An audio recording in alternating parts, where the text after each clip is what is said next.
하나님이 이 모든 말씀으로 말씀하여 이르시되 나는 너를 애굽 땅 종되었던 집에서 인도하여 낸 내 하나님 여호와니라. 너는 나 외에는 다른 신들을 내게 두지 말라. 너를 위하여 새긴 우상을 만들지 말고 또 위로 하늘에 있는 것이나 아래로 땅에 있는 것이나 땅 아래 물속에 있는 것에 어떤 형상도 만들지 말며 그것들에게 절하지 말며 그것들을 섬기지 말라. 나 내 하나님 여호와는 질투하는 하나님인즉 나를 미워하는 자의 죄를 갚되 아버지로부터 아들에게로 3, 4대까지 이르게 하거니와 나를 사랑하고 내 계명을 지키는 자에게는 1000대까지 은혜를 베푸느니라. 너는 내 하나님 여호와의 이름을 망령되게 부르지 말라. 여호와는 그의 이름을 망령되게 부르는 자를 죄 없다 하지 아니하리라. 안식일을 기억하여 거룩하게 지키라. 엿새 동안은 힘써 내 모든 일을 행할 것이나 일곱째 날은 내 하나님 여호와의 안식일인즉 너나 내 아들이나 내 딸이나 내 남종이나 내 여종이나 내 가축이나 내 문 안에 머무는 객이라도 아무 일도 하지 말라. 이는 엿새 동안에 나 여호와가 하늘과 땅과 바다와 그 가운데 모든 것을 만들고 일곱째 날에 쉬었음이라. 그러므로 나 여호와가 안식일을 복되게 하여 그날을 거룩하게 하였느니라. 내 부모를 공경하라. 그리하면 내 하나님 여호와가 내게 준 땅에서 내 생명이 길리라. 살인하지 말라. 간음하지 말라. 도둑질하지 말라. 내 이웃에 대하여 거짓 증거하지 말라. 내 이웃의 집을 탐내지 말라. 내 이웃의 아내나 그의 남종이나 그의 여종이나 그의 소나 그의 낙이나 무릇 내 이웃의 소유를 탐내지 말라. 아멘. 오늘은 그리스도인의 삶이라는 제목으로 함께 말씀을 나누고자 합니다. 우리 그리스도인의 삶을 한마디로 정의하자면은 거룩한 삶이라고 그렇게 정의를 내릴 수가 있습니다. 이 거룩한 삶이라는 것은 그러면 무엇일까요? 바로 우리가 하나님의 형상을 회복하여서 살아가는 삶이고 또 예수님을 닮아가는 삶이 바로 거룩한 삶이며 그리스도인의 마땅한 삶이라고 그렇게 정의를 내릴 수가 있을 것입니다. 그래서 우리는 이러한 그리스도인의 아름다운 삶을 통해서 하나님께 영광을 돌리고 또 세상 가운데서는 빛과 소금의 역할을 감당하는 것이 바로 우리 그리스도인의 아름다운 삶이라고 할 수 있을 것 같습니다. 그런데 오늘날 많은 신앙인들의 모습을 보게 되면은 이 거룩한 삶에 대해서 참 추상적으로 이해하고 있거나 또 때로는 하나의 지식과 하나의 이론에 멈춰 있는 듯한 모습을 많이 보게 됩니다. 우리의 신앙이 깊어지면 깊어질수록 정말 이 거룩한 삶이 우리 삶의 실제가 되어야 하는데 참 우리가 신앙의 연수가 가면 갈수록 오히려 우리의 머리는 커지는데 참 우리의 삶은 고개를 숙이지 못하고 참 무덤덤해져가는 모습들을 우리의 모습 속에서 많이 발견하게 되는 것 같습니다. 그렇다면 바로 이 거룩한 삶, 이 거룩한 삶이 정말로 우리의 삶 속에서 실제가 되기 위해서는 우리가 어떻게 해야 하고 우리가 무엇을 알아야 할까요? 하이델베르크 요리문답에서는 이 그리스도인의 삶을 이야기하면서 그 답을 우리에게 알려주고 있는데 그 답을 십계명으로 우리에게 알려주고 있습니다. 그래서 십계명을 올바르게 이해하고 이 율법을 준행하며 살아가는 것이 바로 성경적인 삶이다라고 하는 것을 가르쳐 주고 있습니다. 그리고 이 십계명은 우리가 거룩한 삶을 살아가는 데 있어서 우리의 방향을 잡아주고 우리의 기준을 잡아주는 하나의 나침반 역할을 하기도 하는 것입니다. 그래서 오늘은 이 십계명 말씀을 통해서 우리 그리스도인의 삶을 다시 한 번 더 상고해 보고자 합니다. 십계명을 우리가 본격적으로 다루기 전에 우리는 이 율법이란 것과 이 죄라는 문제를 한번 짚고 넘어가야 할 것입니다. 우리가 율법이라고 하면 어떤 생각이 드십니까? 율법이라고 하면 마치 우리를 혼내는 그런 잣대처럼 여겨지기도 합니다. 또 때로는 이 율법은 옛날 거 아니야, 필요 없는 것 아니야 라고 생각하기도 합니다. 그래서 우리는 이 율법에서 우리는 완전히 해방되고 이 율법에서 우리는 완전히 벗어나야 하는 것 아니야 라고 생각하기도 합니다. 하지만 이 모든 것들은 이 율법에 대한 오해입니다. 이 율법에 대한 오해를 한번 풀어보겠습니다. 로마서 3장 20절에서는 이렇게 말씀하고 있습니다. 이 율법으로는 죄를 깨달음이라. 율법이 우리를 혼낸다라고 우리가 느껴지는 것은 바로 이 율법이 우리로 하여금 죄를 깨닫게 하기 때문일 것입니다. 하지만 이 바울이 로마서 3장에서 이 율법에 대해서 지적을 한 것은 이 율법의 행위로 의롭다함을 얻고 이 율법의 행위로 말미암아 내가 구원을 얻으려고 하는 그 부분을 지적한 것입니다. 그래서 바울은 로마서 3장 31절에서 곧장 이렇게 이야기하고 있습니다. 그런즉 우리가 믿음으로 말미암아 율법을 파기하느냐? 그럴 수 없느니라. 도리어 율법을 굳게 세우느니라 라고 말씀을 하고 있습니다. 그렇기 때문에 이 말씀을 통해서 우리는 이 율법이 단지 우리를 혼내는 게 아니라, 율법은 구시대적인 것이 아니라, 율법은 우리가 벗어나야 하고 멀리해야 하는 것이 아니라 오히려 우리의 믿음은 무엇입니까? 율법을 도리어 굳게 한다라고 분명하게 말씀을 하고 있습니다. 그리고 한 가지 우리가 더 짚고 넘어가야 할 문제가 있습니다. 그것은 바로 우리 가운데 있는 죄의 문제입니다. 우리의 가운데 있는 죄로 인해서 우리는 하나님의 형상을 잃어버리게 되었습니다. 그래서 개혁주의자 헤르만 바빙크라는 이 신학자는 이 죄에 대해서 이렇게 설명을 하고 있습니다. 죄는 구체적으로 하나님의 보좌에 다른 어떤 대체물을 앉히는 것이다. 이것이 바로 죄다라고 이렇게 정의를 내리면서 이 죄와 우리의 관계를 이렇게 설명을 하고 있습니다. 사람은, 이 죄인은 하나님 없이 나이기를 원하거나 아니면은 하나님의 자리에 나를 앉히려 한다. 이것이 바로 죄의 특징이라고 말씀하고 있습니다. 그러니까 죄인된 모든 사람의 특징이 무엇입니까? 하나님은 필요 없어 라고 이야기하거나 아니면 그 하나님이 계셔야 할 그 자리에 나를 앉혀 놓는 것이 바로 죄라는 것입니다. 죄인의 우리의 모습이라는 것입니다. 그러면서 이 죄로 인하여 인간에게는 하나님을 거역하는 혁명이 일어났다라고 그렇게 설명을 하고 있습니다. 참 이 문제는 정말로 우리에게는 비참함이고 또 우리에게는 참으로 연약함입니다. 그래서 로마서 7장에서 바울은 이 율법의 문제와 이 죄의 문제, 이 율법과 이 죄의 문제 가운데서 혼돈하고 어려운 문제를 토로하고 있습니다. 그래서 로마서 7장 19절에서는 이렇게 말씀하고 있습니다. 내가 원하는 바 이 선을 행하지 아니하고 도리어 원하지 아니하는 바 악을 행하는도다. 그러면서 이렇게 탄식합니다. 오호라, 나는 공고한 사람이로다. 이 사망의 몸에서 누가 나를 건져내랴 라고 탄식하고 있습니다. 이 율법은 어떻습니까? 이 율법은 분명하게 거룩하고 그리고 계명도 거룩하고 의롭고 선한 것인데 이 죄로 인하여 이 선을 행하지 못하는 모습 가운데 이 바울은 그렇게 탄식하고 있는 것입니다. 그만큼 이 율법과 이 죄의 문제 가운데서 이 문제는 참으로 어려운 문제라는 것을 우리는 보게 됩니다.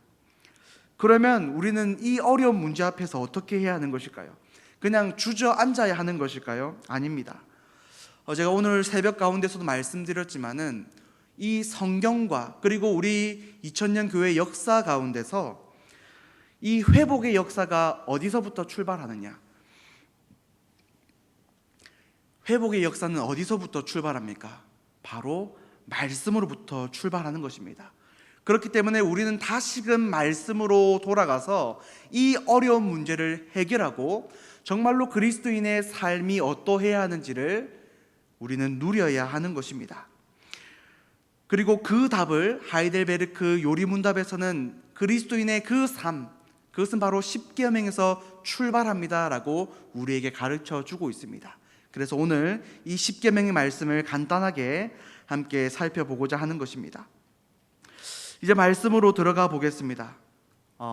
이 배경은 하나님께서 출애굽한 이스라엘 백성들과 19장에서 언약을 맺으십니다. 그리고 그 언약의 증표로서 20장에 와서 이 십계명의 말씀을 주십니다. 특별히 우리가 읽었던 이거 1절과 2절 말씀은 십계명의 서론입니다. 십계명의 서문인데 이를 통해서 십계명을 우리에게 주신 분명한 하나님의 뜻이 나타나고 있습니다. 그래서 이 뜻을 따라서 그리스도인들이 어떻게 살아야 하는지 그 방향을 우리가 알게 되는 것입니다. 우리 출애굽기 20장 1절에서 2절 말씀 같이 한번 읽어보도록 하겠습니다. 1절 2절입니다. 시작.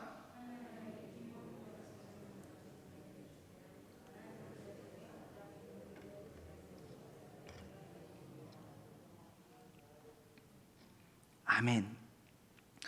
이 말씀에서 우리는 두 가지 측면을 보게 되는데, 하나는 이것이 은혜라는 것과 하나는 이것이 우리가 마땅히 행해야 할 당위적인 의미를 포함하고 있습니다.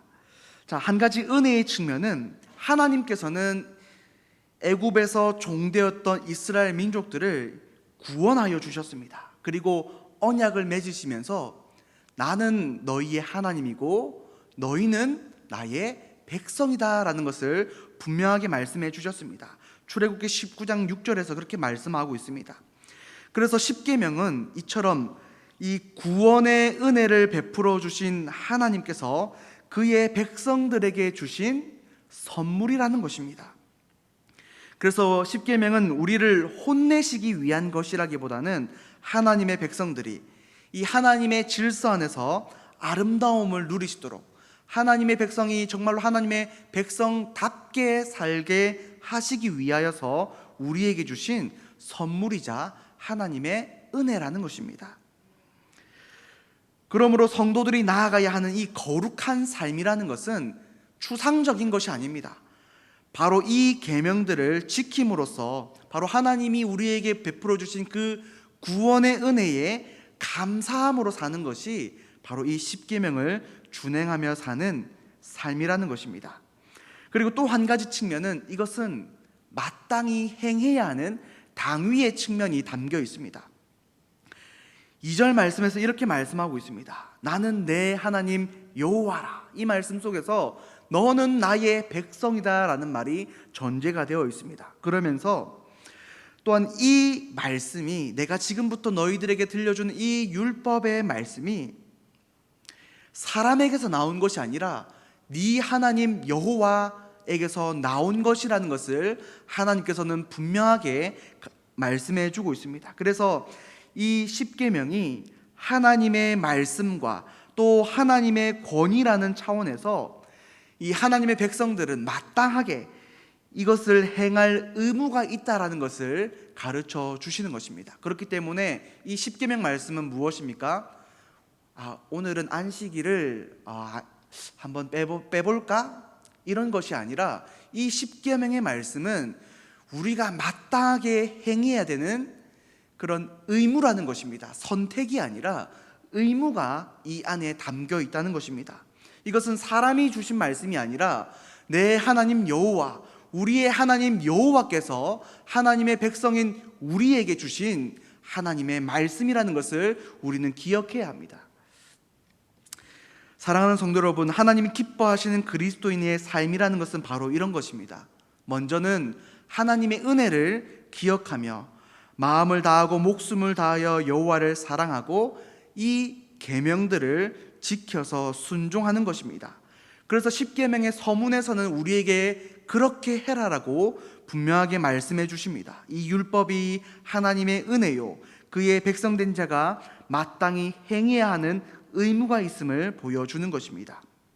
그래서 이 십계명 가운데서 우리 그리스도인들의 아름다운 삶의 출발점이 있는 것입니다. 그리고 3절부터 17절까지의 말씀을 보게 되면은 이제 구체적으로 하나님께서는 이 10가지 계명을 우리에게 주십니다. 이 10가지 구체적인 계명을 통해서 그리스도인의 삶을 가르쳐 주십니다. 그렇기 때문에 제가 서두에서 그리스도인의 삶은 거룩한 삶이라고 했는데, 그 거룩한 삶이라는 것은 추상적인 이야기가 아닙니다. 바로 이 십계명의 말씀, 아주 구체적인 말씀이 우리에게 있습니다. 그리고 우리 예수님께서는 이 말씀들을 요약하시면서 완성하시면서 성취하시면서 우리에게 이 율법의 완성과 율법의 목적이 무엇인지를 우리에게 가르쳐 주셨습니다. 그것은 바로 하나님을 사랑하고 이웃을 사랑하라는 것입니다. 곧 십계명을 준행하며 사는 삶이 하나님을 사랑하는 것이고 이웃을 사랑하는 것입니다. 그리고 바로 이 삶이 그리스도인의 거룩한 삶이라는 것을 우리에게 가르쳐 주십니다. 그러므로 핵심을 정리하자면 이 사랑하는 것이 바로 거룩한 그리스도인의 삶의 특징이라는 것입니다. 우리는 1에서 4계명을 통해서 하나님을 사랑하는 모습을 우리는 보게 됩니다. 우리는 이 말씀을 정말로 우리 마음에 새겨야 합니다. 첫째는 나 외에는 다른 신을 두지 말라. 둘째는 우상을 만들지 말고 절하지 말고 섬기지 말라. 셋째는 여호와의 이름을 망령되게 부르지 말라. 넷째는 안식일을 기억하여 거룩하게 지키라. 예수님께서는 이것이 마음을 다하고 목숨을 다하고 뜻을 다하여 하나님을 사랑하는 크고 첫 번째 되는 계명이다라고 우리에게 분명하게 말씀해 주셨습니다. 그리고 5에서 10계명을 통해서 우리는 무엇을 알 수 있습니까? 이웃을 어떻게 사랑해야 하는지 구체적으로 우리는 알 수가 있습니다. 5계명 내 부모를 공경하라. 6계명 살인하지 말라. 7계명 간음하지 말라. 8계명 도둑질하지 말라. 9계명 내 이웃에 대하여 거짓 증거하지 말라. 10계명 내 이웃의 집을 탐내지 말라. 우리 예수님께서는 하나님을 사랑함과 같이 내 이웃을 내 자신과 같이 사랑하라. 이것이 두 번째 되는 것이라고 하였습니다. 이 헤르만 바빙크라는 이 신학자가 이렇게 이야기하고 있습니다. 이 율법이라는 것은 하나님 사랑과 이웃 사랑이라는 이 명령 속에서 모든 것이자 모든 것을 포함한다라고 말씀하고 있습니다. 그리고 이 모든 성경은 이 십계명의 해설서다 이렇게까지 이야기하고 있습니다. 신구약 성경이 이 십계명을 해설하고 있는 것이다 라고 할 정도로 이 율법은 모든 것이자 모든 것을 포함한다라고 그렇게 설명하고 있습니다. 그렇기 때문에 우리는 단지 이 10가지 계명만 지키면 된다. 난 이 10가지는 잘 지켜. 난 이 10가지만 잘 지킬 거야.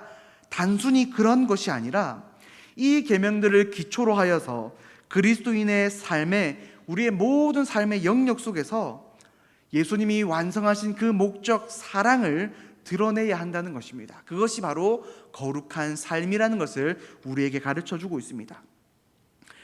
마태복음 19장에서는 부자 청년 이야기가 나옵니다. 이 부자 청년이 예수님에게 이렇게 이야기합니다. 선생님, 무슨 일을 하여야 영생을 얻습니까? 그러니까 예수님께 이렇게 물었습니다. 그러자 예수님은 이 십계명의 말씀으로 청년에게 대답하여 주셨습니다. 그러니까 청년 다시 이렇게 말합니다. 제가 이 모든 것을 잘 지켰습니다. 그런데도 아직도 제가 부족합니까? 라고 다시금 질문합니다. 그리고 예수님은 내 소유를 팔아서 가난한 자들에게 주라라고 말씀하셨습니다. 하지만 청년은 재물이 많음으로 근심하여 떠나버렸습니다. 이 부자 청년의 모습 속에서 우리가 보게 되는 것은 무엇입니까? 이 부자 청년은 분명하게 율법을 잘 지켰습니다. 하지만은 이 부자 청년은 이 율법의 행위만 지켰을 뿐이고 율법의 정신은 온데간데 없이 사라진 모습이라는 것입니다. 부자 청년은 열심히 율법을 지켰습니다. 하지만 그는 오히려 교만했고 오히려 오만했고 이 율법주의적인 공로에 빠져버렸고 이 율법의 참된 목적과 정신인 사랑은 놓치고 말았던 것입니다. 그러나 부자 청년과 달리 우리 예수님은 어떻습니까? 우리 예수님께서는 이 모든 율법에 순종하셨습니다. 뿐만 아니라 죽기까지, 그냥 재물이 아니라 자신의 목숨까지도 우리를 위하여서 내어주시면서 우리를 사랑하시고 이 율법의 완성과 율법의 성취를 이루어 주신 분이 바로 우리 예수님이십니다. 우리가 나아갈 길은 무엇입니까? 우리가 나아갈 길, 이 부자 청년의 길이 아니라 바로 예수님의 길이라는 것을 우리는 깨달아야 하는 것입니다. 사랑하는 성도 여러분, 바울은 디모데후서 3장에서 이 디모데에게 편지하면서 이렇게 이야기합니다. 자기를 사랑하고 쾌락을 사랑하고 하나님을 사랑하지 않는 자들은 어떤 사람이냐면은 경건의 모양은 있지만은 경건의 능력은 없는 사람이다. 그렇기 때문에 너희들은 이 같은 사람들에게서 떠나라 라고 그렇게 권면을 하고 있습니다. 그렇습니다. 우리는 십계명을 통해서 무엇을 깨달아야 하냐면은 나를 사랑하고 죄를 사랑하는 모습이 아니라 정말로 하나님을 사랑하고 이웃을 내 몸과 같이 사랑함을 발견해야 합니다. 그것이 바로 우리 주님이 걸어가신 길이며 그리스도인이 나아갈 길이라는 것입니다. 우리는 겉만 번지르르한 이 부자 청년과 같은 그런 종교인이 아니라 정말로 참된 경건의 능력을 드러내는 정말 이 십계명의 삶, 정말 이 말씀을 온전히 준행하며 참된 사랑을 이루는 삶, 그 삶을 우리가 살아야 한다는 것입니다. 말씀을 정리하겠습니다. 오늘날 많은 그리스도인들은 정말로 알게 모르게 이 부자 청년같이 이 형식적인 율법주의에 빠지거나 아니면은 반대로 이 율법은 옛날 것 아니야 라며 이 율법과는 무관하게, 하나님의 말씀에는 무관하게 살아가는 모습들이 우리 가운데 많이 있습니다. 하지만은 다시 우리가 그리스도인의 삶을 우리가 생각하면서 우리의 출발점은 어디입니까? 바로 하나님의 말씀입니다. 특별히 하나님께서 홍해를 건넌 구원받은 이스라엘 백성들에게 은혜로 베풀어 주신 이 십계명의 말씀을 우리는 기억해야 합니다. 이 십계명의 말씀이 바로 그리스도인의 삶의 출발점입니다.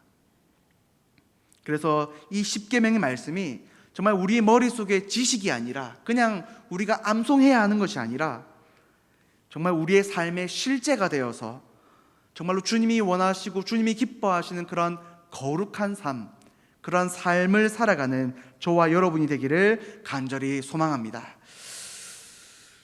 거룩하신 아버지 하나님, 은혜를 감사드립니다. 오늘 우리에게 이 십계명의 말씀을 통하여서 깨달음을 주시니 감사드립니다. 하나님, 그리스도인의 삶이 거룩한 삶인데 우리가 어디서부터 출발해야 하겠습니까? 하나님, 우리에게 오늘 십계명의 말씀을 주셨습니다. 너무나도 구체적이고 분명한 하나님의 말씀을 우리에게 주셨습니다. 하나님, 이제 우리가 이 말씀을 붙들고 이 말씀이 우리의 실제가 되어서 정말로 거룩한 삶을 살아가는 그런 아름다운 그리스도인의 삶을 드러낼 수 있도록 하나님, 우리에게 은혜를 베풀어 주시옵소서. 우리가 이 삶을 살아가기 위하여서 늘 기도하며 깨어서 성령의 충만을 구하며 나아가는 우리가 되게 하여 주옵시고, 정말로 모든 어려움에서부터 저희들을 건져주시고 이 말씀에 온전히 순종할 수 있고 하나님을 사랑하고 이웃을 참되게 사랑할 수 있는 우리가 될 수 있도록 은혜를 베풀어 주시옵소서. 감사드리며 우리 주 예수 그리스도의 이름으로 기도드립니다. 아멘. 주기도문 하심으로 수요 기도회를 모두 마치도록 하겠습니다.